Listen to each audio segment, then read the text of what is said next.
Hello, and welcome to today's program, Beyond the Diagnosis. I'm Donna Sperlakis, Senior Director of Community Engagement at the Parkinson's Foundation. The Parkinson's Foundation is pleased to be presenting this program, the first of three, in partnership with Northwell Health. Today's program is also being broadcast live via Facebook, so a special shout out to all those who are joining us on Facebook today. If you're joining us for the first time, welcome. I'd like to take a moment to share a little bit about the Parkinson's Foundation. The Parkinson's Foundation makes life better for people with Parkinson's disease by improving care and advancing research towards a cure. We are the nation's leading community for people with Parkinson's disease, the people who love them, and all of those who are working to end the disease. Every day and in everything we do, we're working to make life better for people with Parkinson's. To achieve our mission, we pursue three goals. First, to improve care for everyone with Parkinson's. Second, advance research towards a cure. And lastly, empower and educate our global community, which is why we're here today. We provide many free resources, including our website, parkinson.org, where you'll find information about the Foundation's research, current initiatives, and upcoming events. Our website also provides information about living with Parkinson's disease, webinars, podcasts, and print resources for download. In addition, you can order a hospital safety kit, our newly diagnosed toolkit, and any of our educational resources via our website. Of course, our toll-free helpline at 1-800-4PD-INFO is available to answer your questions or help with accessing our educational resources. The Parkinson's Foundation is proud to invest more than $10 million annually to study Parkinson's, what causes it, how to treat it, and ultimately how to cure it. One of our national research initiatives is PD Generation. Through PD Generation, we offer genetic testing and counseling at no cost for people with Parkinson's disease. Testing can be done at one of our participating Parkinson's Foundation Centers of Excellence, or now with an at-home cheek swab in a telemedicine appointment. To learn more about how to participate, you can visit parkinson.org/pdgeneration, or you can schedule an appointment by emailing genetics@parkinson.org. At the Foundation, we're always seeking to connect with the Parkinson's community in different ways. That's why we're excited to have started a new initiative meant to capture the community's perspective on various topics in Parkinson's disease, like mental health, telehealth, and cannabis. When you sign up for PF surveys, we'll email you up to 4 times a year with the opportunity to complete a simple 10 to 20-minute survey. Your responses will help to inform Parkinson's research and future initiatives. We'll always report findings back to the community, and you can see our recent surveys and sign up at parkinson.org/surveys. At this time, I want to acknowledge our partner, Northwell Health. Without their support and collaboration, today's program would not have been possible. We're excited to be working with them to bring the greater New York PD community 3 Parkinson's education programs. So without further delay, it's my pleasure to introduce our speakers today. So our first speaker, Dr. Alessandro Di Rocco, is a world-renowned leader in the field of Parkinson's disease and movement disorders. He has been the principal and co-investigator of numerous research studies, including NIH and major national and international foundation-sponsored studies, and has been awarded nearly 24 grants to support his research efforts. Dr. Di Rocco sits on the Parkinson's Foundation Board of Directors and the Melvin Yarr International Parkinson's Disease Foundation, where he served as president for over 8 years. Dr. Di Rocco also serves on many advisory boards and committees, including the World Federation of Neurology Congress on Parkinson's disease. He's authored over 90 articles, 12 books and book chapters, and over 125 abstracts in other publications. So Dr. Di Rocco, I'm going to let you go ahead and share your screen. And while you're doing that, I just want to remind everybody that you can submit your questions at any time in the black bar on the bottom of your viewing page. All right, thank you. And with that, Dr. Di Rocco, you can go ahead and share your screen.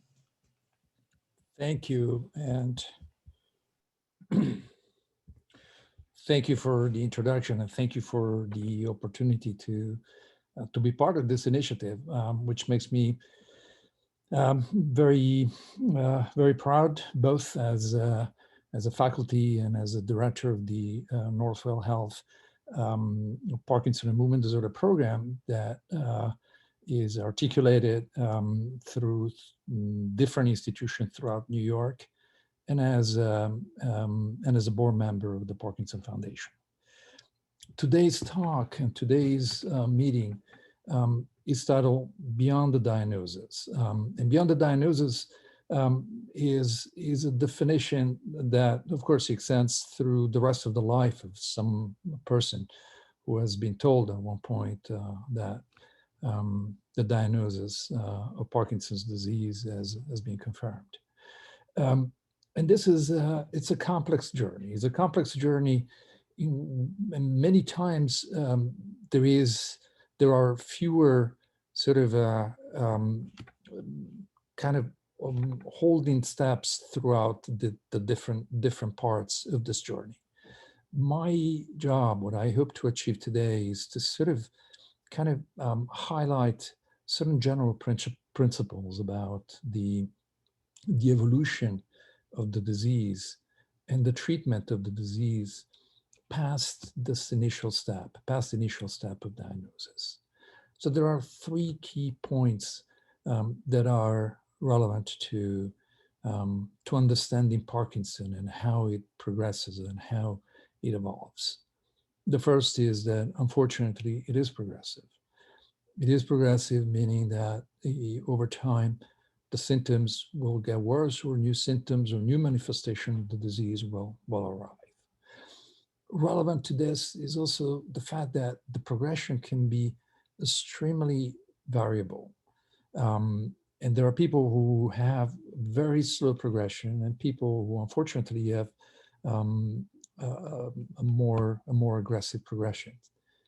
And most of the times we are unable to predict who will be able to progress at a faster rate and who instead will be able to remain relatively mild for a long period of time.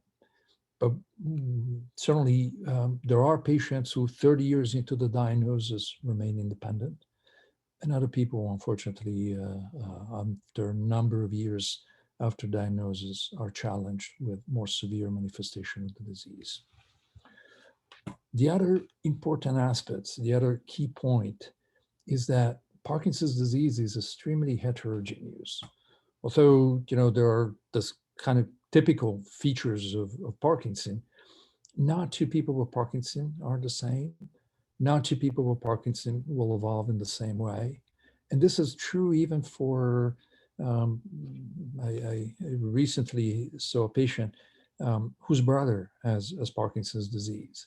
And of course, it's natural to compare notes. It's natural to say, well, my brother has developed this and this problem. Am I going to develop the same problem? And the answer is probably not. Not two people with Parkinson have the same manifestations. So there is a great deal of variability. Take tremor, for instance. Even though it's almost the signature symptoms of Parkinson and will many times lead a person to seek attention, which may eventually lead to a diagnosis of Parkinson. Some 30% of people with Parkinson will never have any tremor. And we don't know why this is the case, but there is almost a third or sometimes other symptoms of the disease that, even though they are considered really typical of Parkinson, just do not appear, or appear in milder form, or appear in very different forms.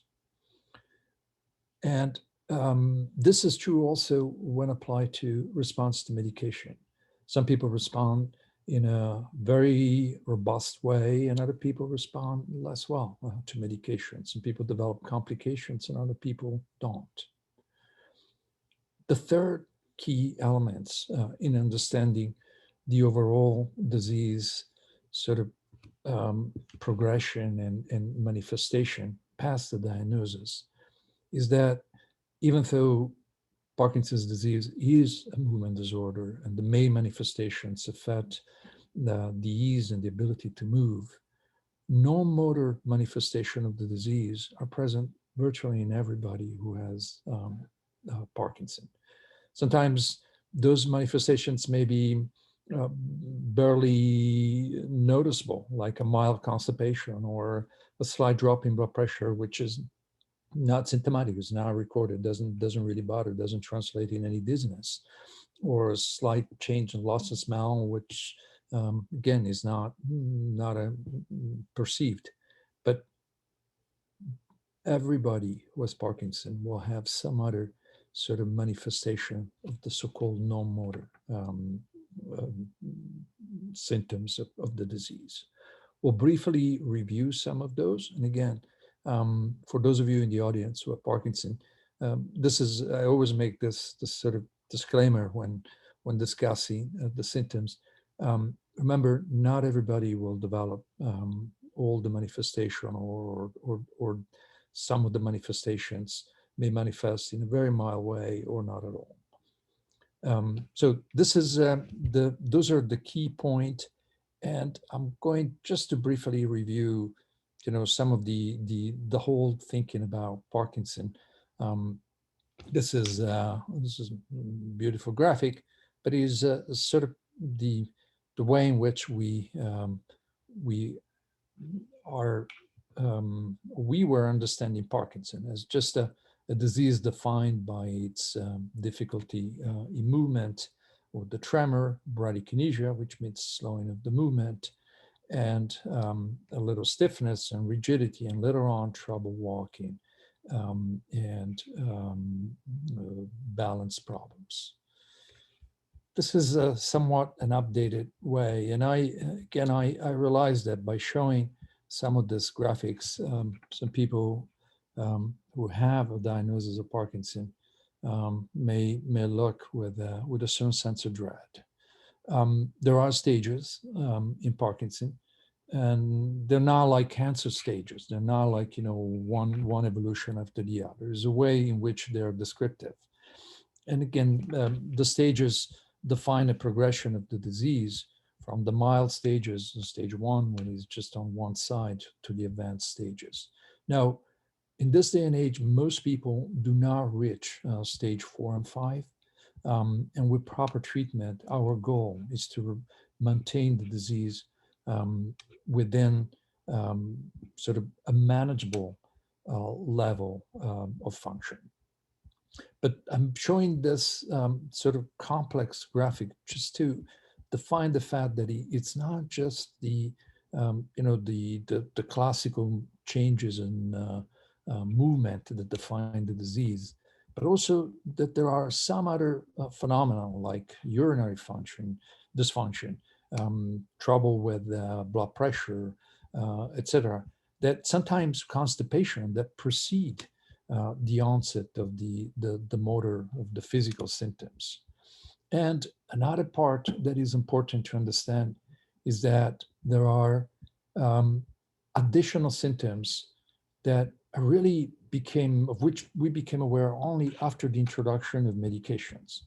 So while since the 1970s, really, Parkinson has been a disease for which there is a treatment and a good treatment for many years, there are phenomena like motor fluctuation and dyskinesias or hallucinations that are a direct consequence of the use of medications over time.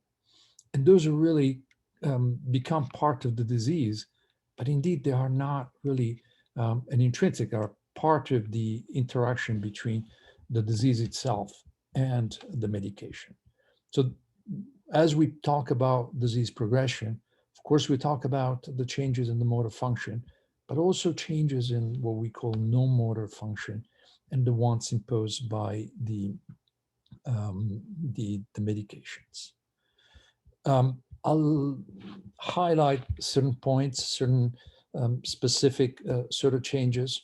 One of the symptoms that are sometimes not recognized, or they're puzzling to a lot of people as the disease progresses, is a phenomenon called freezing of gait. And I'll show here a brief video that illustrates better than any word. This is a phenomenon that occurs usually not at the very beginning, but after a few years, a person has been diagnosed with Parkinson, and he's sort of a kind of, as the term says, a freezing that occur. I'll play again the video, especially when going through a narrow space, and there is almost like a gluing effect. So the feet remain glued to the ground. This happens going through a doorway, especially an elevator, and this is or turning. This is a phenomena that sometimes that requires a specific attention, and is different than the typical changes in walking. I mentioned that among the defining aspects of Parkinson is that there are a number of what we call non-motor. Non-motor means that is has to do with mood, sleep, concentration, or sort of ability with perceiving smells or function. Sometimes people with Parkinson may experience pain that is not related to a pinched nerve or back pain, but just induced by Parkinson itself. Or there are trouble in vision, trouble with sort of really adapting to the contrast, for instance, while driving. And what we call autonomic dysfunction. So the ability of the nervous system to control functions like the blood pressure, the bowel movement, the bladder function, or sexual function. Oops. Now, I'll highlight what I think is one of the most common problem and one of the often unrecognized problem with Parkinson. Many people, especially after a few years from the diagnosis, feel that when they get up, typically get in the middle of the night to go to urinate or early in the morning, but any other time, they may feel a dizziness, a lightheadedness. And this is due to a drop in blood pressure that is quite common, if not ubiquitous, in people with Parkinson's disease. And this can lead to real fainting spells. This is the fainting, related to this drop in blood pressure. Can be just a few seconds, or can have really significant consequences, and is the second most common reasons for people with Parkinson's disease to be hospitalized. The most common of all reasons is infections, but this is a phenomena that it can affect the quality of life in many significant way. And sometimes some of the falls may not be related to trouble with balance, but to the fact that the blood pressure drops and there is just that kind of dizzy spells that leads to a fall, even though there may not be a fainting. Now, the flip side of this is that when the person lies down, the blood pressure can become quite high. So this is a phenomenon called supine hypertension. So when the person stands up, the blood pressure drops quite significantly. But when lying down, especially for a prolonged period of time, during sleep at night or even a nap, the blood pressure can go really high. So it's not unheard of for a person with Parkinson to go from blood pressure values of 200 and plus, over 100 lying down, to drop to 80, 90, over 50, 60. So 100 points drop in Parkinson. Those extremes are rare, but 30, 40 points drop in blood pressure are not uncommon. So we have, this is again, something is important to recognize and to bring to attention to your physician, to bring attention to both your primary physician and your neurologist, because it is potentially serious. and can lead to very serious consequences. On the other hand, is relatively easy to control, both with medication or with just some easy adjustments, from elastic stocking to, as it shows here in the picture, putting a wedge under the mattress, or for people who have the mattress that elevates the bed's head, that can just be enough to bring the head up, bring the shoulder at a higher level than the hips, so that the drop in blood pressure is contained, and this high blood pressure at night does not happen. Another common problem that is addressable is the changes in speech and voice. Many times people with Parkinson have trouble being heard or understood.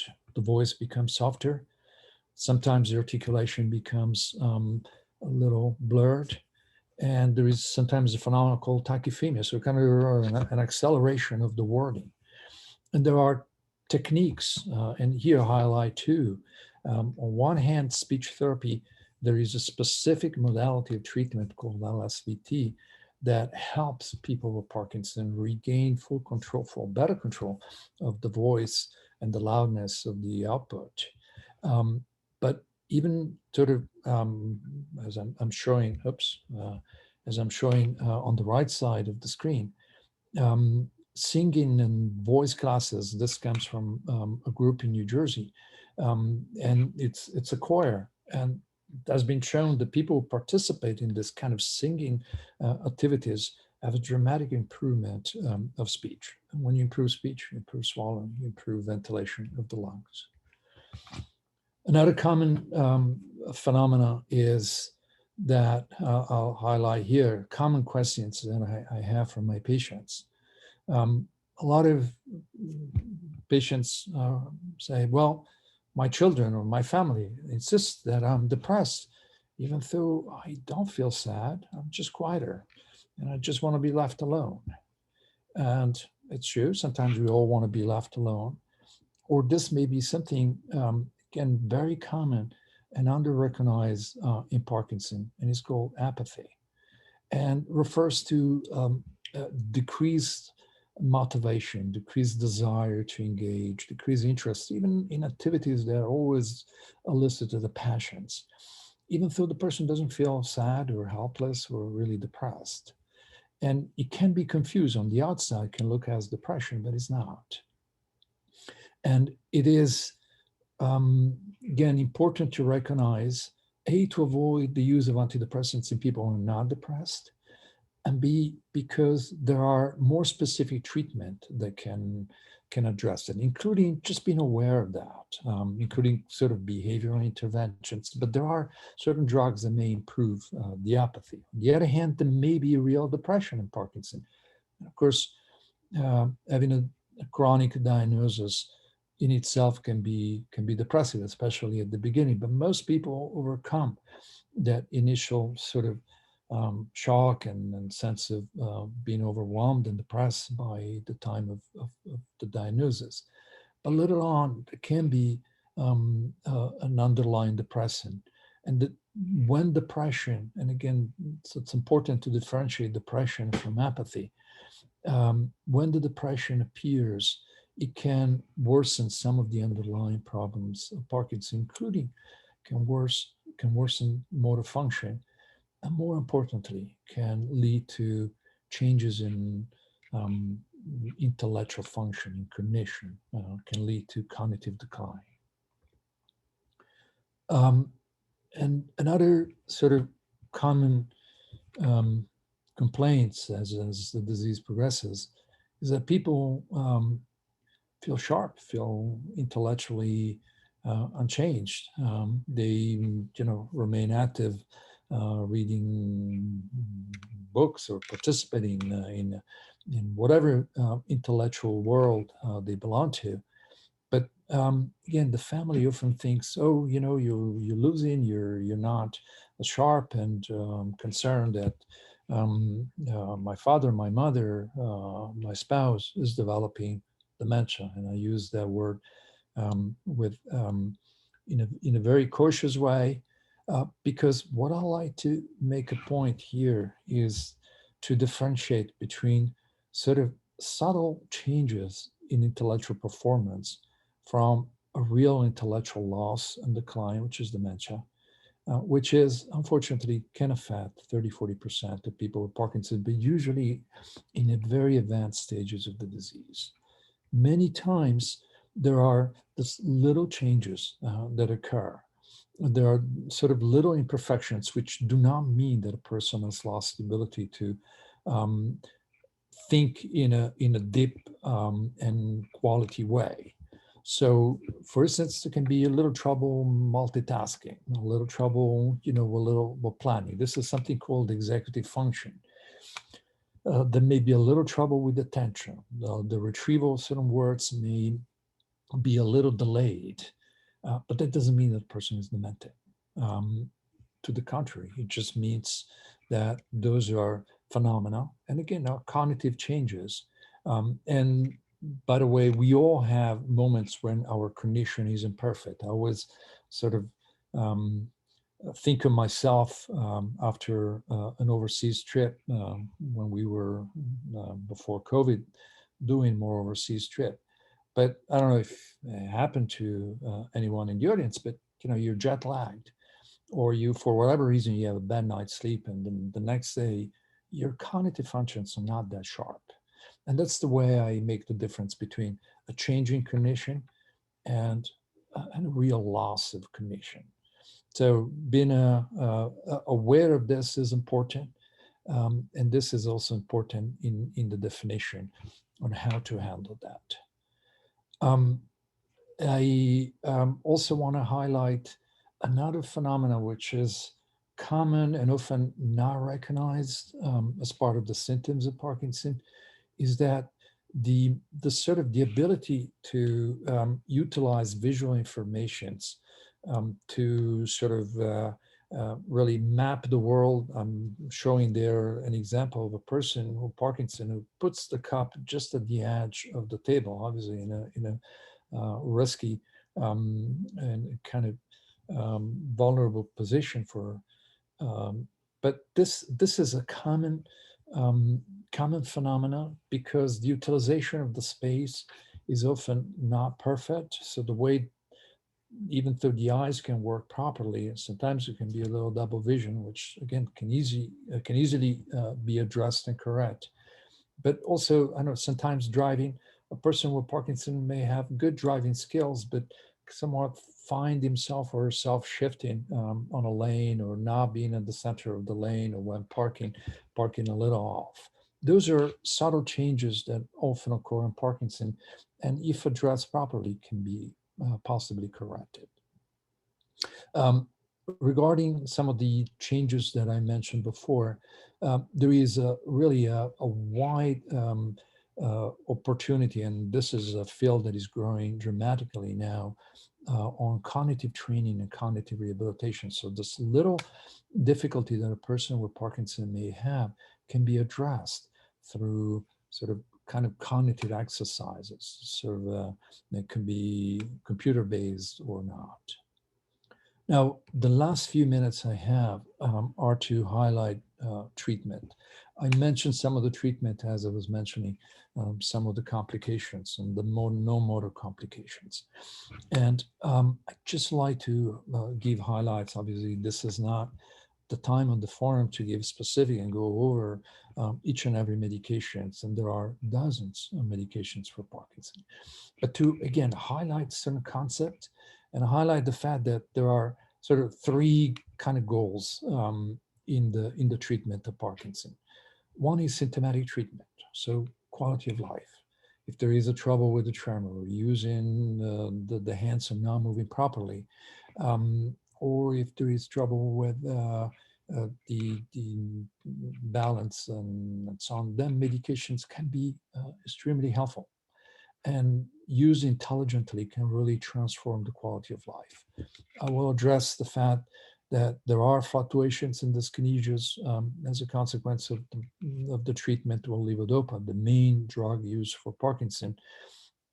But nevertheless, life with medication, since we have medication, life of, with Parkinson has been transformed, and people with Parkinson can live many, many years of independent and good quality of life, which was not the case before the medications were introduced. A second more elusive goal is that of what we call disease modification, so or neuroprotection. So intervention that may delay the disease progression. And unfortunately, we don't have that many. We have some interventions, and I'll discuss that in a minute. And one day, unfortunately not yet, there will be a time to turn the clock back and a time for a cure, what we call restorative therapy. We're not there yet. But those are really conceptually the goals. Let me sort of review.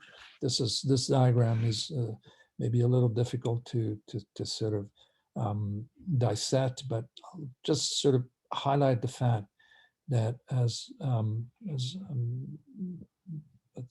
the main concept in the treatment of Parkinson's disease is the use of levodopa. Levodopa is a precursor, so the raw ingredient of the neurotransmitter dopamine. So the chemical in the brain that is missing, or that is whose production is reduced because of the premature loss of brain cells that produce dopamine.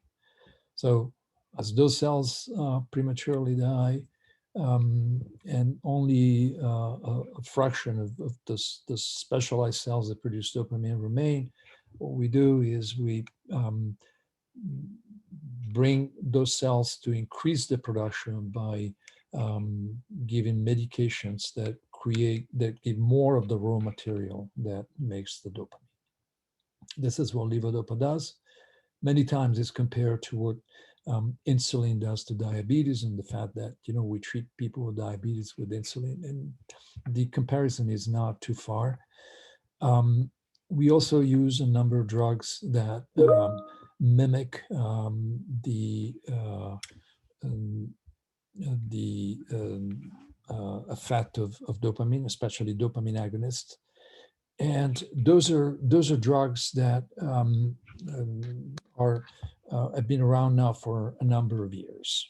There are also drugs that diminish the breakdown of dopa and dopamine, which are used at different times at different stages of the disease. What I think is important, actually, before doing that, to highlight is that, again, not two people are treated in the same way for a number of reasons, and that the treatment evolves. And one of the really key concepts is to use the right drug at the right time over time.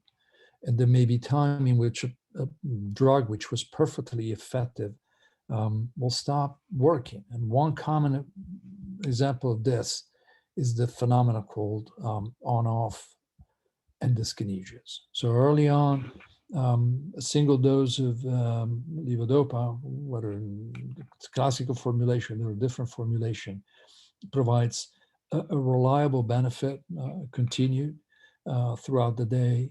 Later on, the benefit becomes shorter over in time. So a single dose may last 5 hours, 4 hours, 3 hours, sometimes even less. And so the person is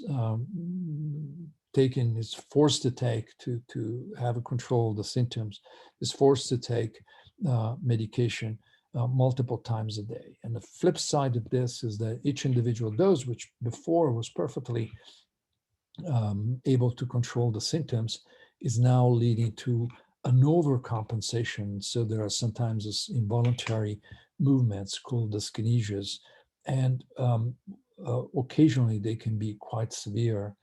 I think we all become familiar with the severe dyskinesia with Michael J. Fox, but a lot of people who take the drug have experienced this phenomena. And I'll skip this, and I'll sort of highlight the fact that, again, the interventions and the treatment is not unique. And at different times, we use different drugs, and there may be a reason why certain drugs are not used. And I refer back to the example of the two siblings I'm treating.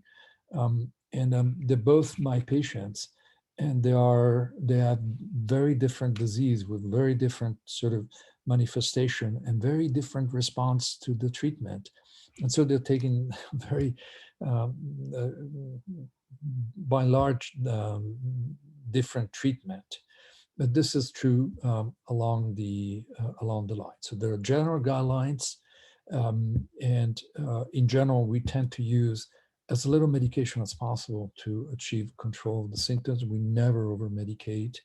And at one point, though, the medications are no longer enough, and that's when surgery becomes an option, and Dr. Ramdhani will highlight the technique.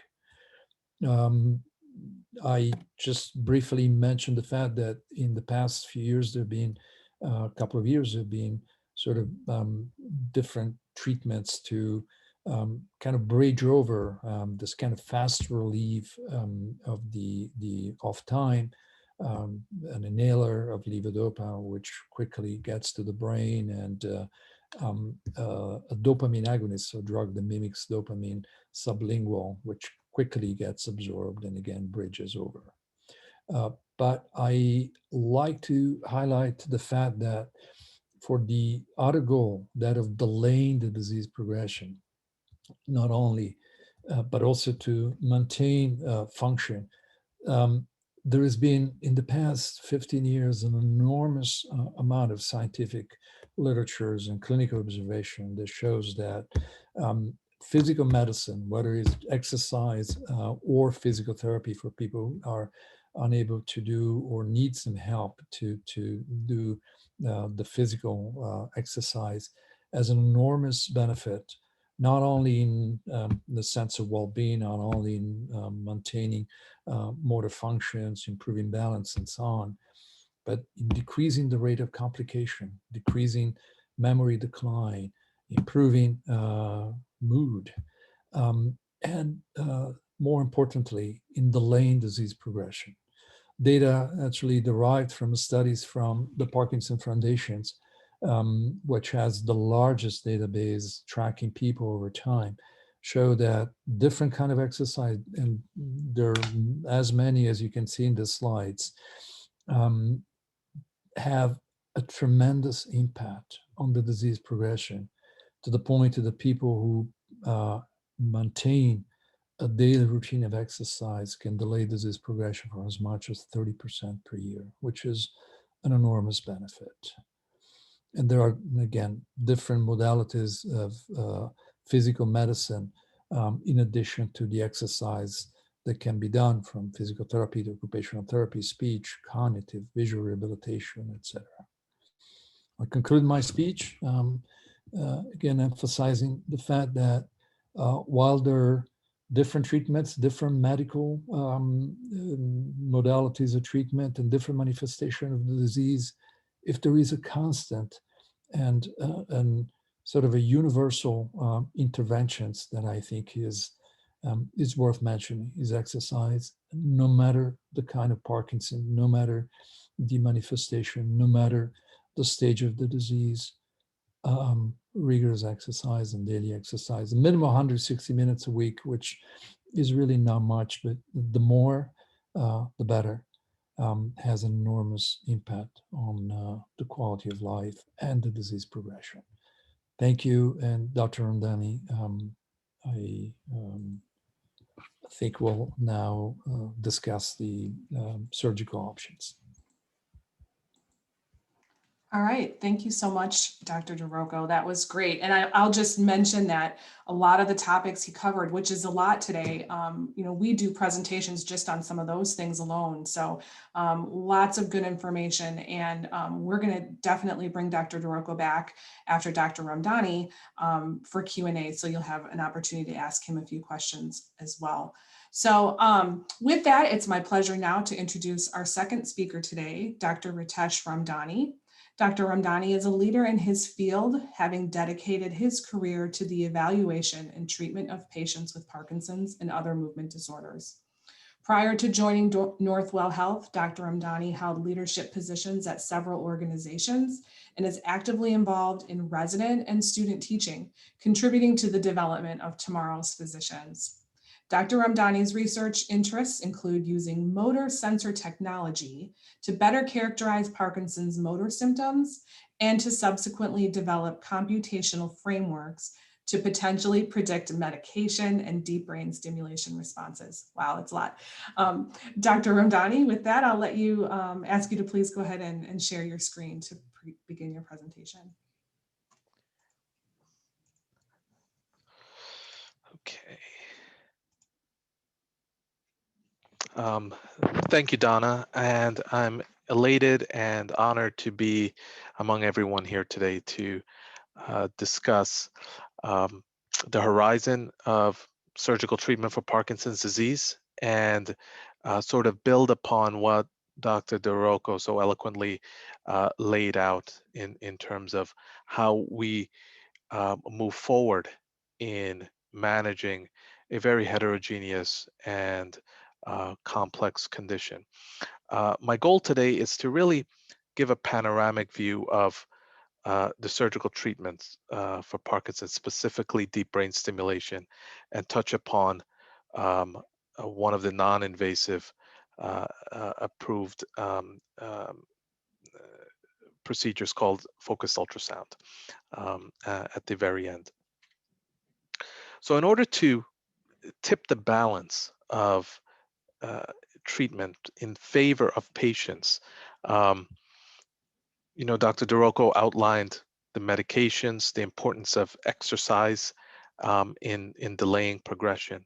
But how does DBS specifically fit into this paradigm to help complement both the medication regimen as well as the mind-body exercise approaches that are really the bedrock of treating both the motor and the non-motor symptoms? Well, DBS evolved, really came out of work that was done in the 50s and 60s, where neurosurgeons were doing lesioning of the brain to treat patients with um, hyperkinetic movements, things like tremors and cerebral palsy. And from that work, we saw that in the 80s, the first stimulators were implanted in humans. Um, in 1987, Dr. Benabit in Grenoble was the first to implant a deep brain stimulation to treat tremor. And over the next 20 years, that technology evolved to the point where it gained FDA approval for treating essential tremor in 97, and then Parkinson's disease gained approval in 2002 as an indication for this therapy. The last approval was in 2009 for its use for OCD. We've seen that what DBS consists of is implanted microelectrodes into specific regions of the brain.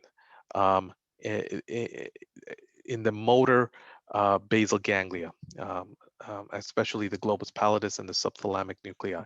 These are two regions that are involved with um, enabling us to move, to walk, to initiate our motor programs. And in Parkinson's, when there is a reduction in dopamine, the system starts to stall. The networks within this region of the brain are not firing the way they would typically fire because the dopamine is no longer there at the levels that it needs to be.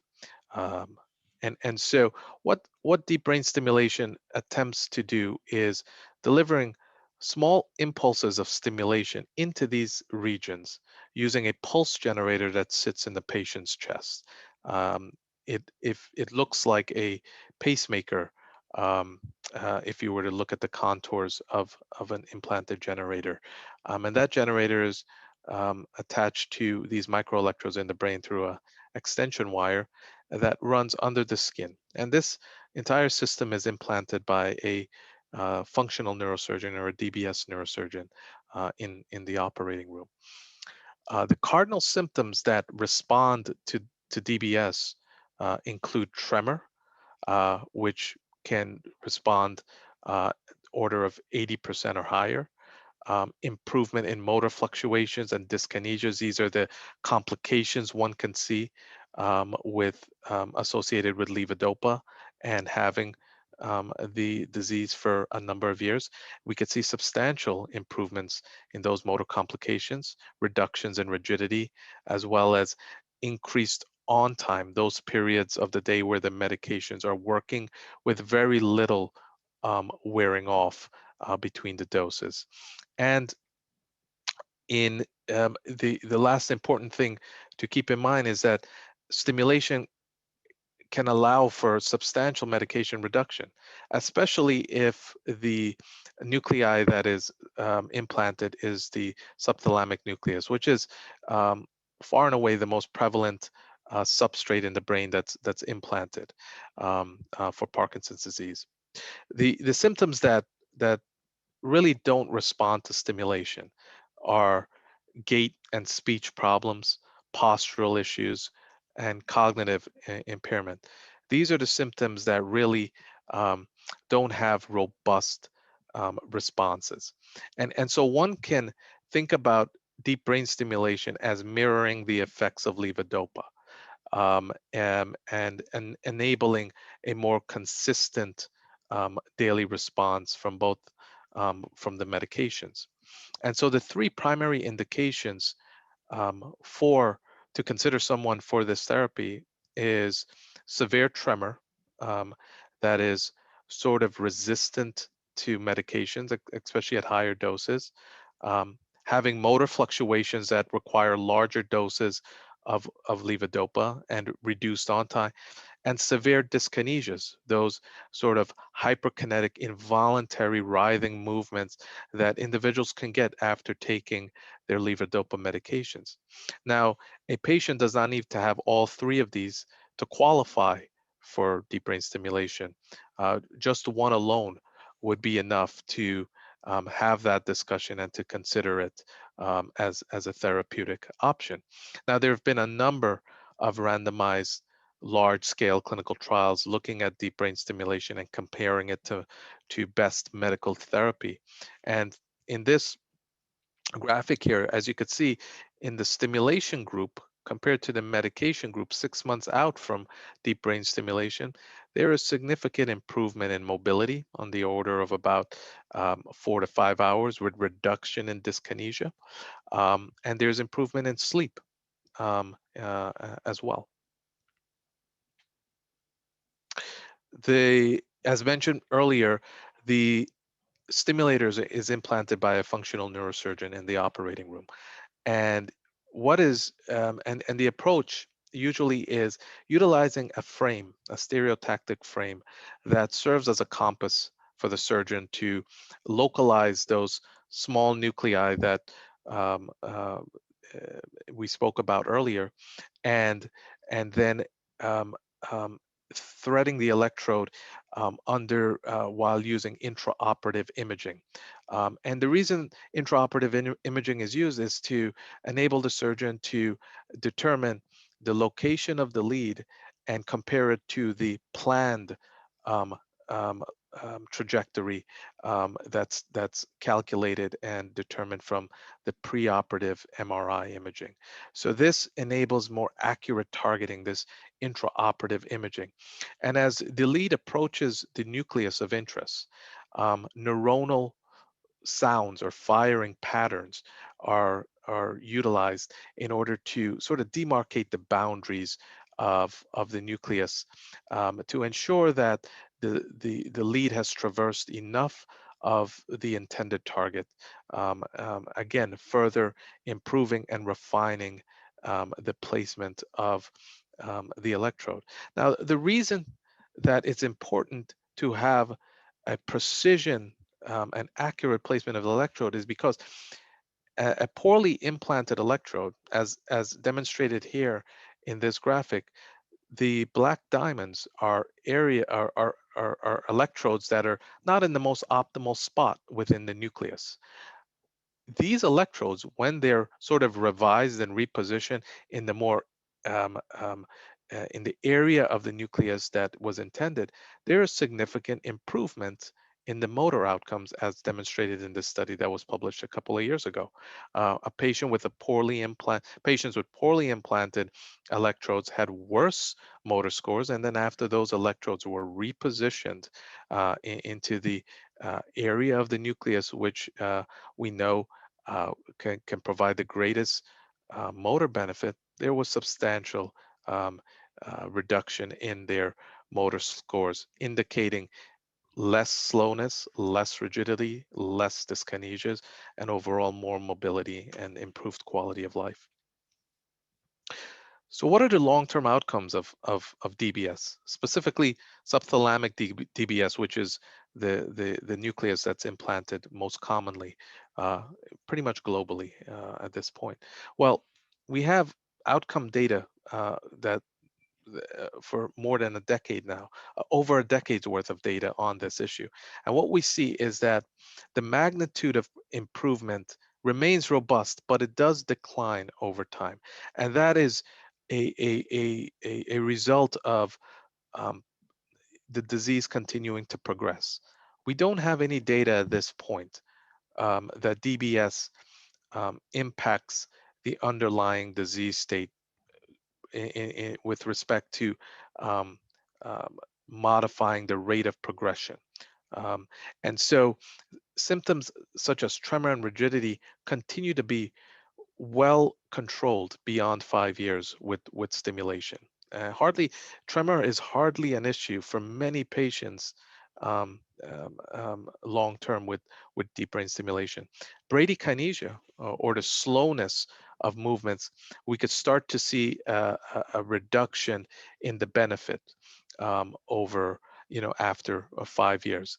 But modifications to the stimulation and sort of combining it in a synergistic manner with a patient's medication regimen can potentially help to mitigate this decline that one may see after a number of years with the stimulation. And the motor complications, specifically wearing offs and the dyskinesias, continue to demonstrate good response to stimulation beyond 5 years as well. With respect to the non-motor symptoms, well, we know that of all the non-motor symptoms, sleep appears to be the one that gets the greatest benefit from stimulation. Um, More modest benefits are seen with respect to hallucinations, and this may be more a result of our ability to reduce certain medications and take patients off of certain medication classes that could be um, making them vulnerable to hallucinations. Um, got gastrointestinal issues such as constipation or delayed gastric emptying can see some benefit, but again, these are very modest, as well as there's been some data to suggest that urinary function may show some modest improvements as well. But I want to underscore again that these are not the reasons to do DBS. The non-motor symptoms are not primary indicators to consider someone for this therapy. It's really those motor complications and tremor that really it determines if this is the right therapy for someone afflicted with this condition. Neuropsychiatric side effects with DBS is extremely rare these days, and that's a result of improved surgical targeting and placement, as well as improvement in the way we manage the stimulation, the way we deliver stimulation, and combine it with medications. So delirium, depression, very extremely rare shortly after DBS, less than 3% for delirium, and less than 5% of depression due to surgery is seen. Long term, 2 years out from DBS, um, 20 to 24% of patients may have some level of delirium.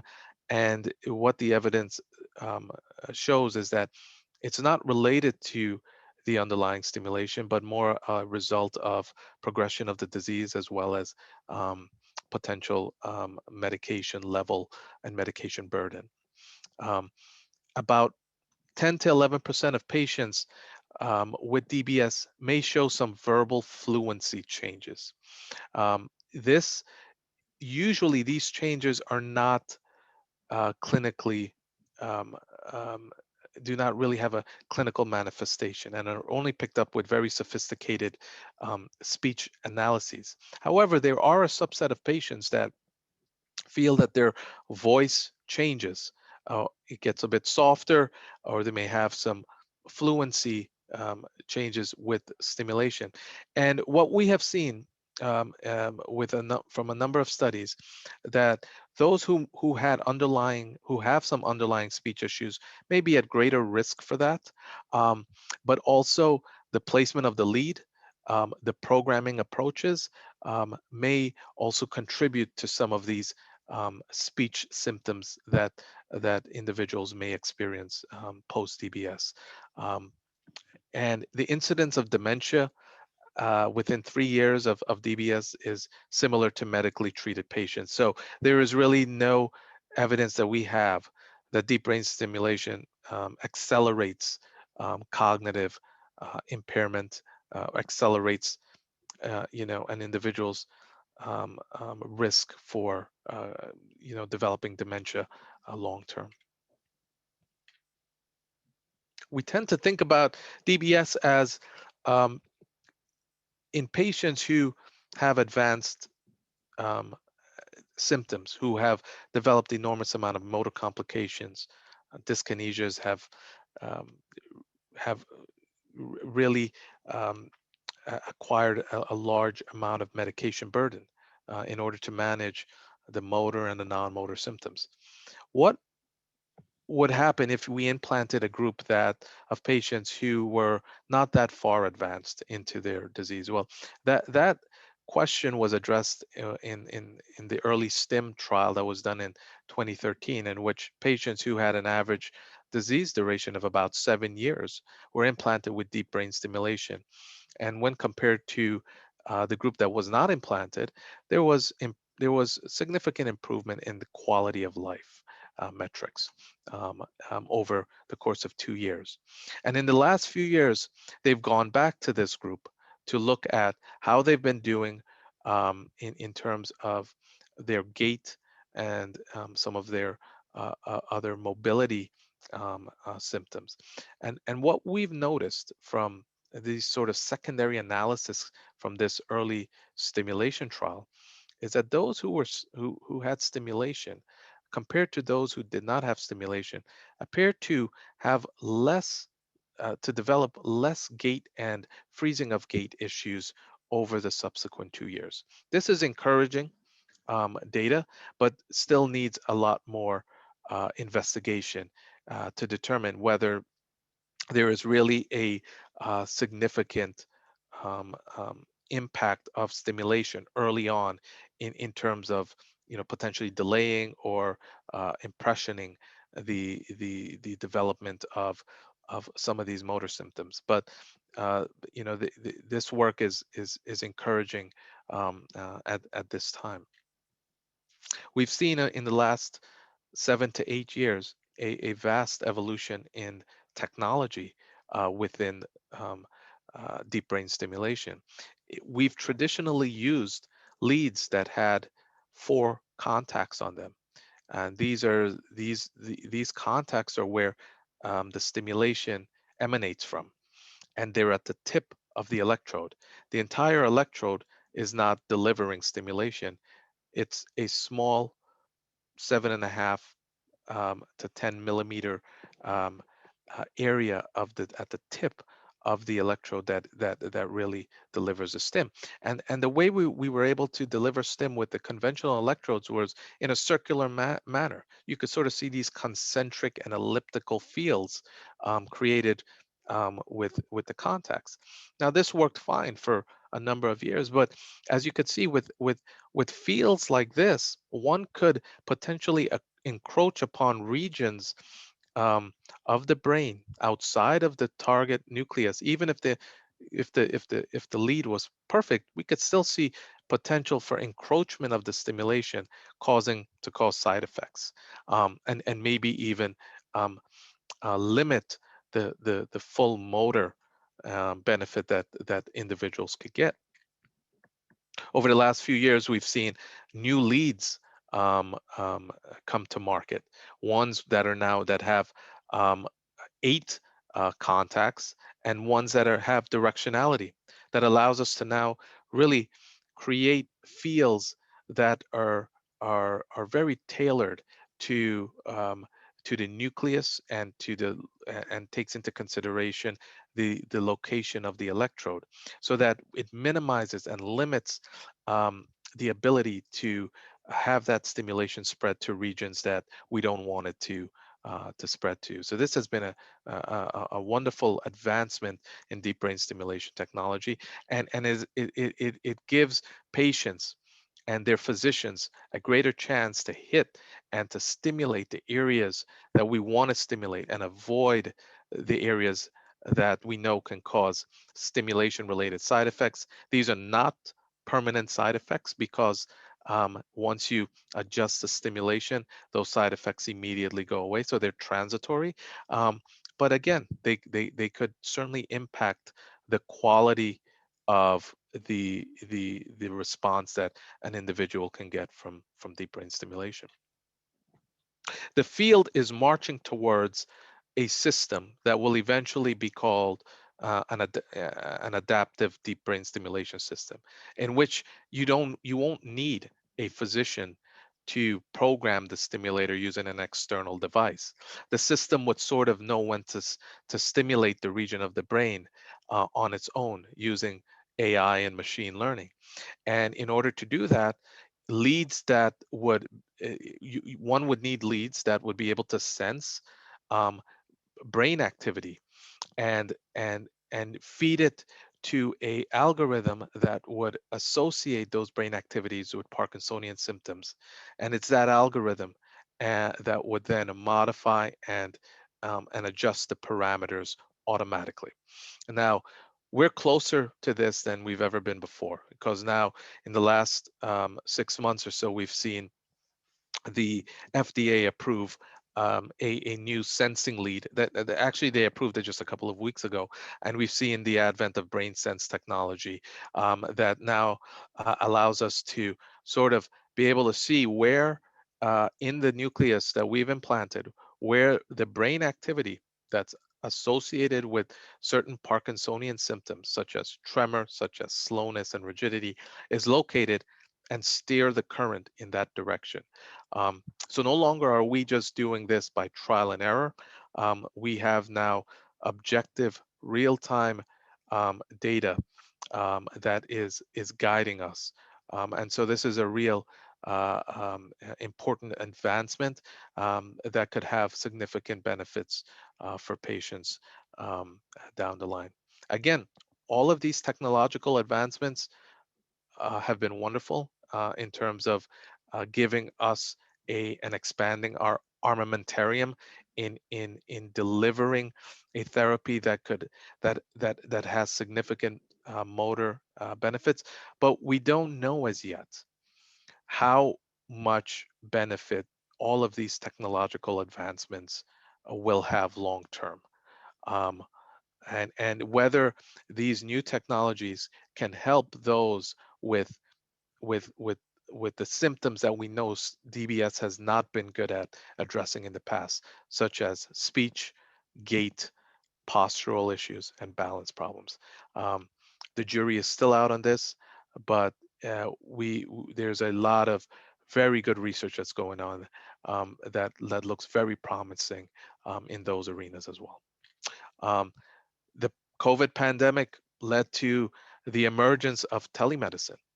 And with the emergence of telemedicine, we saw the advent of remote DBS programming that again was approved by the FDA this year, that now allows a neurologist to connect to a patient's deep brain stimulation device at home, and through a virtual telemedicine visit can now make adjustments on the parameters remotely.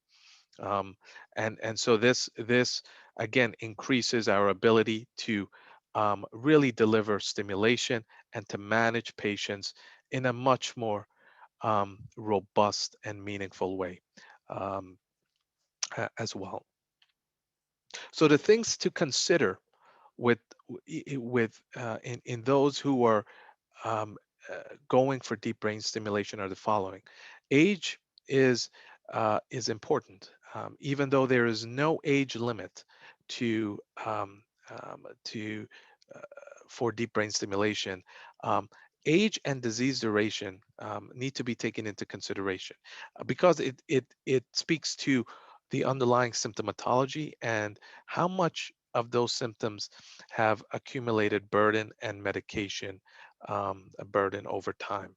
And so it's really important that the team that's evaluating someone for Parkinson's sort of ensure that a complete comprehensive understanding of the motor symptoms, the evolution of those motor symptoms, um, and the concomitant non-motor symptoms are really understood. In addition, it's important that patients' response to levodopa also be analyzed and assessed, because as mentioned earlier, one thing we do know is that deep brain stimulation mirrors levodopa response. And so if we know how a patient responds to levodopa, we could have reasonable we can make reasonable predictions and have set reasonable expectations for patients and their families, for what we can achieve with this sort of electronic therapeutic platform. The neuropsychiatric status is also critical, because we we know that individuals who have significant cognitive impairment or significant mood disorders can tend to have a higher risk for postoperative complications. And so it's very important for a neuropsychological status to be established in those that are under consideration. Understanding the motor complications, the extent of dyskinesias, the extent of wearing offs, when they occur, what happens during those off periods, and how long it takes for medications to take effect. All again critical to making decisions about this therapy. And lastly, the medication regimen is knowing what patients are on currently and what have been tried. It does not make any sense to consider someone for deep brain stimulation if they have not even been on levodopa, or they have not tried some a number of different therapeutic options to mitigate the motor complications. Um, Once a reasonable effort has been made to try to deal with the symptoms, that's when DBS could be considered. When one's quality of life is starting to sort of sink and diminish with rising amounts of medications, or side effects that are related to the medications, this is when we start to think about, could this therapy could it be time for such a therapy to help augment a person's quality of life. So one can, all individuals that undergo deep brain stimulation evaluation should have a consultation with a movement disorder specialist, um, should undergo neuropsychological assessment um, to establish a baseline prior to surgery, and to determine if there's any underlying cognitive or mood issues that need to be addressed um, prior to moving forward with a surgical consultation with a functional DBS surgeon. These are the important parties that need to be involved with in assessing an individual and building the appropriate expectations. Lastly, I just want to spend a few minutes to touch upon MRI guided focus ultrasound, which over the last few years has gained approval for treatment of essential tremor. And most recently has gained FDA approval as an indication for treating Parkinson's tremor. This is a non-invasive therapy in which in which ultrasonic beams are channeled into the same regions that that an electrode would have been implanted, and those ultrasound beams cause a lesion within the brain in those nuclei that are involved with the tremor circuitry. The lesion is gradually increased in an operating room setting while under an MRI, and this is done again by a neurosurgeon, and the procedure takes about 3 to 4 hours. But remember that deep brain stimulation arose from decades of lesioning therapies that were done by neurosurgeons back in the 50s and 60s. This is in line with that as well. But instead of making an incision, the lesion is now being created by non-invasive ultrasonic waves. Um, we we we know that it's quite effective. This therapy for treating Parkinson's tremors. In this study that was published in The Lancet, which is a well respected journal, of 10 patients, there was significant improvement in tremor and rigidity after 6 months with this therapy. Again, it's only been approved for treating unilateral tremor, not bilateral. And of note, there was um, significant amounts of adverse events related to the therapy. Many of them were very transient with some imbalance and paresthesias, but some took as long as 6 months to really resolve themselves. So very promising non-invasive approach to treating Parkinsonian tremor. Again, we have to wait for long-term outcomes data to see how well this works. Years out from the lesion. So with that, I thank you for listening and look forward to answering any questions. Thank you. Thank you so much, Dr. Ramdhani. And I know we are over time, and I do want to be respectful of our speaker's time.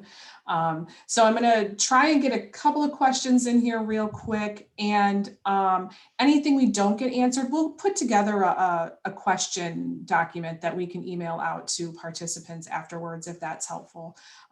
So I'm going to start, first of all, with a couple of questions for Dr. Di Rocco, because I know he does have a hard stop.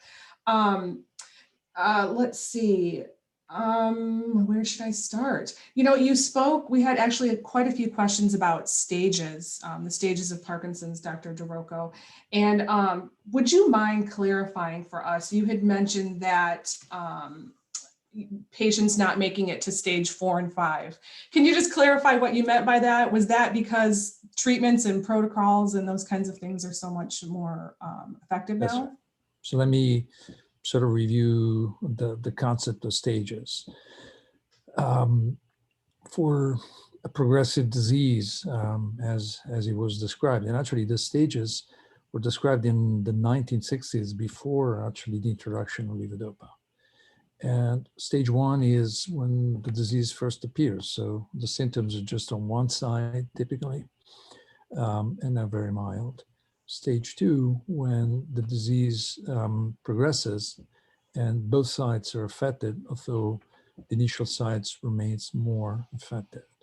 Stage 3 is when people start having trouble with balance and walking. And stage 4 is defined by a difficulty to sort of maintain function independently. Well, stage 5 is when there is an inability to really care for self, and usually inability to walk. Now, it's an important concept because First of all, the stages don't have a timeline. So it's not that, every 2 years you go from one stage to another. You can stay on, especially, stage 2 and 3, people can usually stay on those stages through the duration of the disease. And this is exactly for what you mentioned, Anna. The fact that we have not just effective medication, but an effective way of handling the disease. So the emphasis, we all learned that just medication won't do it, but an emphasis on good elements of life. I emphasized at the end of my talk the importance of exercise. And exercise, for all the scientific reason, delays the disease progression and so on, but also has an important effect on daily well-being, psychological, physical, cognitive. With the right medication treatment and with the right life sort of effort, and it is an effort, vast majority of people never reach stage 4 and 5. Okay. And that's our goal. When we meet in the clinic, goal is don't define by stage, but the goal is to remain independent.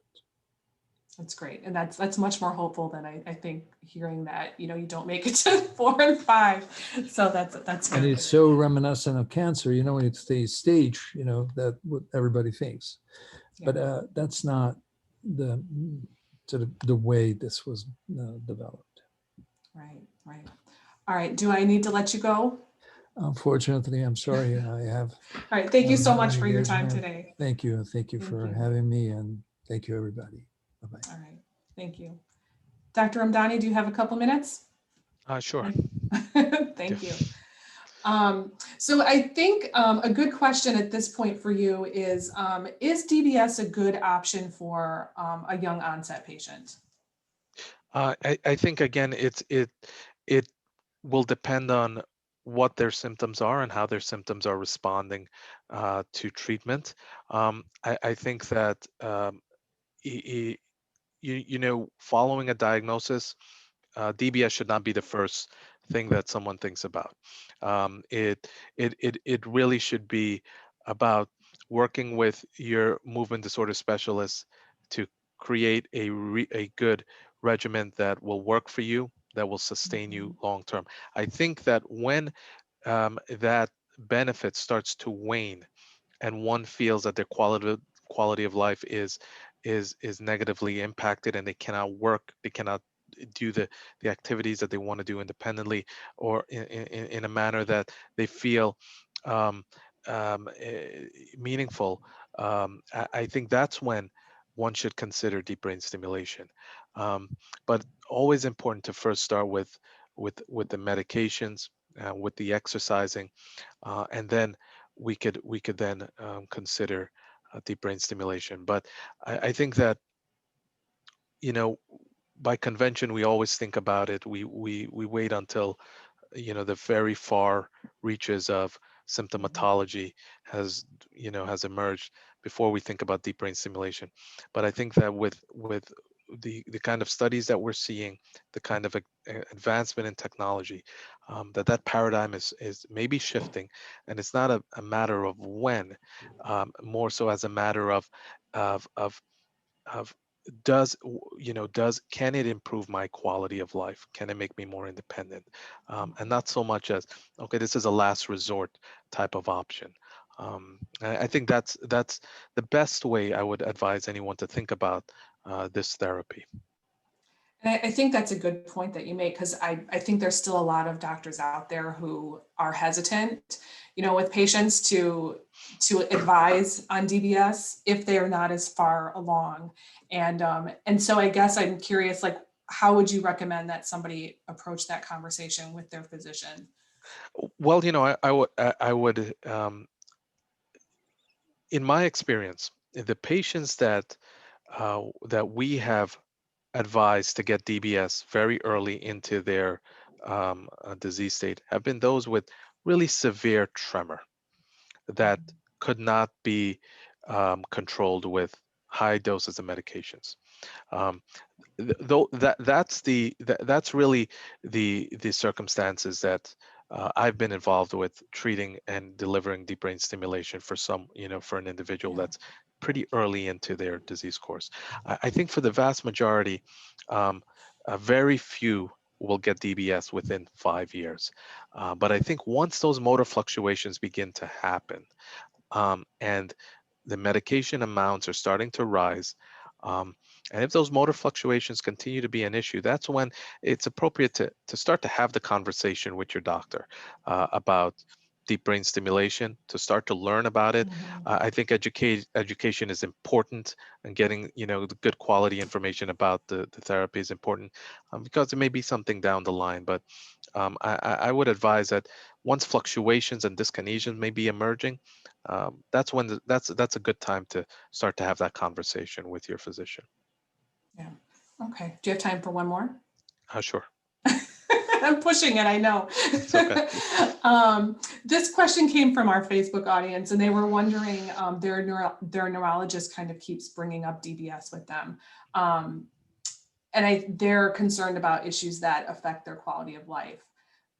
Depression, apathy. We even had a question about anxiety. How would DBS affect those things for that person? That's a very interesting question, and I think that's why it's so important to understand um, the extent of the depression, the anxiety, and how much of it is apathy, because the stimulation is not going to directly improve those symptoms. But we do know that there are patients who have motor fluctuations as well as non-motor fluctuations. So their depression and their anxiety can be tied to the times that they're in their off state or in their wearing off state, where there's an acute exacerbation in those symptoms. And so while they're cycling physically, they're also cycling psychologically. And so deep brain stimulation, if it improves the off periods, the motor fluctuations in an individual, then it could have certain benefits on mood in under those circumstances. But to directly say that it's going to take away depression or reduce anxiety, um, not directly, but maybe secondarily, because if one is more independent, is taking less medication, has less of these ups and downs throughout the day, that has a positive impact on mood. Apathy is quite difficult, and it's quite difficult to treat with medication, and we have really no data that it makes a that DBS makes a significant impact on apathy. That's why I think that the suggestions that Dr. Di Rocco made in his talk about treating it, as well as vigorous exercise and improved quality sleep hygiene, is all necessary to give individuals a shot to really break out of that apathetic cloud. Right, right. All right. Thank you so much. Thank you for taking some time Thank you to for answer having me. questions It's and been a for your pleasure. time today. We appreciate it. Thank you. All right, thank you. And for our audience, I do have a few final notes to share with you. Just again, thank you to Dr. Di Rocco and Dr. Ramdhani for joining us today. We do appreciate your feedback. So as our program concludes, a window will open with a link to complete an evaluation of today's program. So I hope you take a moment to respond. We do use these evaluations to improve and to plan our future programs. Today's program has been recorded. A link to the recording will be sent to you via email in the coming days, along with the link to complete a program evaluation if you weren't able to do that today. As I mentioned, we'll also put together a question and answer document with some of the questions that were presented for us today that we weren't able to get answered. So you can look for that as well. The Parkinson's Foundation has been providing weekly education and wellness programs in the virtual format through PD Health at Home. So we do invite you to participate each week in that programming. You can visit parkinson.org/pdhealth to learn about upcoming events and to register. We also have 2 additional programs remaining in this partnership series with Northwell Health. And so I hope you'll join us on September 14th to talk about exercise.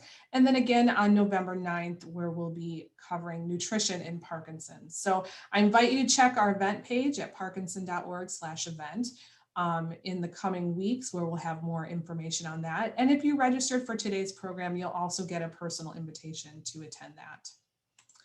And then in closing, I just want to say the Parkinson's Foundation is here for you. So please visit our website at parkinson.org to learn more about our expert care centers, our research initiatives, and to download free educational resources. If you had a question today that was not answered and you want to have that answered sooner rather than later, please feel free to reach out to our helpline at 1-800-4PD-INFO, or you can email them at helpline@parkinson.org. We thank you again for joining us. I appreciate you staying around a little bit longer today, and we hope you have a wonderful week. Thank you so much.